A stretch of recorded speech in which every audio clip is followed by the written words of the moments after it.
Today I'm making a game that's extremely easy. Maybe.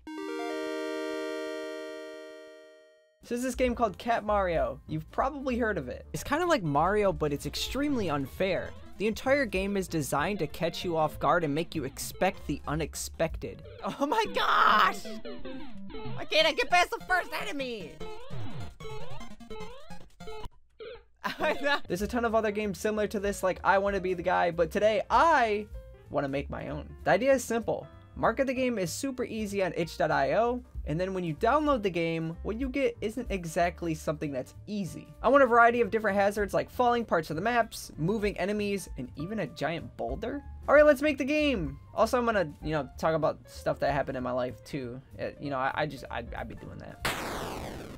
I'm over here in A-Sprite, and I'm gonna draw a concept for what I want the game to look like. So I went to a website called Low Spec, and they have a color palette list, and I found this one called the Resurrect 64. It looks pretty popular, and I think this is the palette that I'm going to be using for this game. So I got to drawing. I mean, look at your boy. I'm drawing and stuff, and it's looking good. I made the main character this cute little cube guy, because I guess I only draw cube-shaped characters now, and I made the tiles all really simplistic.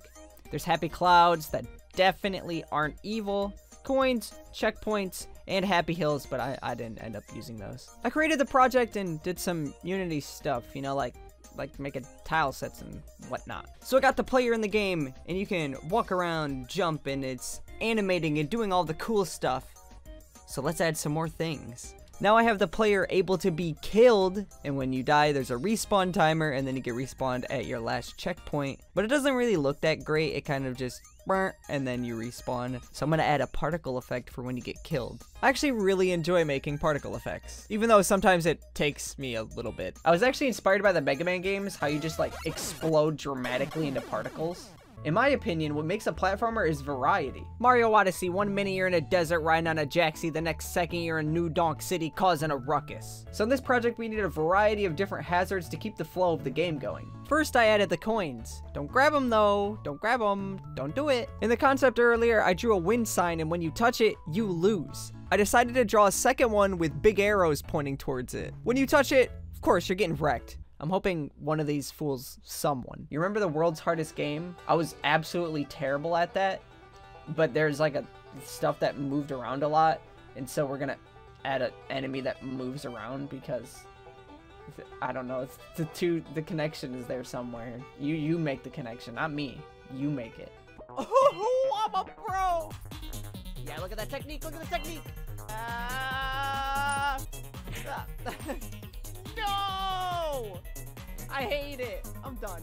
So I took the main character and made it red because red clearly means evil. This enemy walks between 2 points and kills you if it touches you. I also forgot to animate it walking because I forgot. I did it later though. So some people will think they're clever and think that the solution is that when you start the stage, you just go to the left instead of going to the right, and that's how you win. But nah, we're just gonna make a giant enemy that squishes them if they try that. Here we have a guy, and he got squished.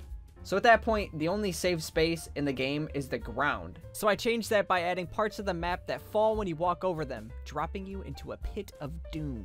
So I think what I'm gonna do is I'm gonna make a checkpoint. I'm gonna put it right here, and then I'm gonna take one of these clouds, and I'm gonna put it right in front of the checkpoint. The cloud's gonna be suspiciously low, and when you walk over here, the cloud will fall on you. So you kind of have to like juke it out and then come back if you want to actually get to the checkpoint. So you want to know what I did? I did exactly that. This cloud will beat you up. To catch you even further off guard, I made one that flies directly upwards that you would only know about if you've seen it before. Okay, super special and important thing that happened in my life recently. It was my anniversary with my significant other, and not only did she get me this awesome Lego Home Alone set that is crazy and huge and amazing, but we got engaged. The ring was made by her dad, who turns coins into rings, which is pretty awesome. I'll have a link to him in the description. I got engaged. It's so crazy. Anyways, one of my older games, Treasure and Bones, had a boulder section, and I really love that. So let's add a giant boulder to this game. I drew it, and of course I gave it an innocent smile. I wanted you to have to jump through an area, and when you reach the end, a giant rock spawns and starts chasing you, and you have to backtrack to avoid it. Now he should be jumping towards you, I think. Look how scary that is. Now we have a massive giant boulder that is spinning and jumping towards and just destroying the map. An idea I had was having a completely normal enemy surrounded by other enemies, but actually it behaves differently. This guy be standing still, but he'll jump at you if you get near him. I also thought it'd be funny if one of these checkpoints was actually fake and it was an enemy. Drawing it was easy. It was just an enemy with the flag on the top. Oh yeah, and I added it into the game. I've hidden a few of them in the map, but I'm not going to tell you where they are, so when you play it, you can find them for yourself. Lastly, I added one of the most frustrating parts of these games, and that's invisible blocks, and also blocks that look like they're blocks, but you can actually just walk straight through them. They don't have any collisions at all. For the sounds, I used a tool called Chiptone, and I messed around with it until I got some good sound effects. If you're a game developer, it is a pretty cool tool, and I recommend it. If you want any tips and tricks, I don't know. I just like turn the knobs and like click the buttons and stuff until it sounds good. I really don't have any tips. I just click randomly, and then eventually it sounds good. As for the music, you already know it. I stole it from Phil Rocco Indie. Link in the description. Just stealing music. So adding the sound and the music into the game is super easy for me because a while ago I made a sound manager script and I just smack it into whatever projects that I have. It's just easy. I just put it in the thing and I like type this stuff in and that, yeah, it's easy. Now we have all the sounds and the music in the game. There's sounds for jumping and for when you get wrecked. There's also other ones. I just didn't record it.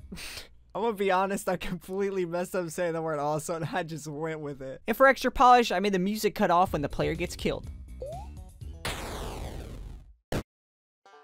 Now that I had all the different parts of the game completed, I had to put them together in the most frustrating way possible. I wanted the level to start easy and get progressively harder as it went on. I really wish I could show you the final layout, but I can't. You'll just have to play it and see for yourself. The ending for the game is going to be so mean because in order to get to the actual win, which is right here, you have to have not gotten a single checkpoint in the entire game. This last area has a ton of checkpoints. So if you get a checkpoint, I'm going to make a wall appear that won't let you actually get to the end of the game. But before I do that, I need to add a bunch of little extras. Always remember to put love and care into your game. Seriously, even something as small as a particle effect can make your game much more memorable. And when you have tons and tons of those things, they start to really add up. Speaking of love and care, I was walking my fiance's cat and I found a freaking goose egg. First of all, yes, I walked the cat. And second of all, yeah, a goose egg. Seriously, watch this. I'm outside taking Zimba for a walk, and I have spotted something. Oh, the frog just jumped into the water. I spotted something over there. I don't know if you can see that. What have we discovered? We just found a freaking goose egg. There's a goose egg. What in the world? I've done it. I've completed the game, and now all I have to do is make the itch page and upload this video. I decided to name the game Easy Game with a smile at the end because smiles are always trustworthy and never ever suspicious ever. I opened up Photoshop and it was time to make a game logo. For the logo, I really went as basic as possible. I used a pixel font and added some outlines to the text. I chose some cute colors, and that is basically the logo done. All that was left to do was make the itch page. Creating game pages is really hard for me because I never know how to properly sell my game. So it was time to make the itch page for the game, and I wanted the page to make it seem very easy, but also pretty suspicious. But since this is more of a joke game, I put pretty minimal effort into the page. I also think that the minimal effort makes the game seem even more suspicious. So I guess it works out in the end. Everything is about done, and I really enjoyed the process for creating it. I hope you download it, try it out, and find the super secret that you get at the end of the game. Also, I hope that you like and subscribe and comment on this video and do all the other things that YouTubers tell you to do. And if you want me to make another level for this game, just let me know with a comment in the thing as well. Okay, it's time to add a marble to the jar.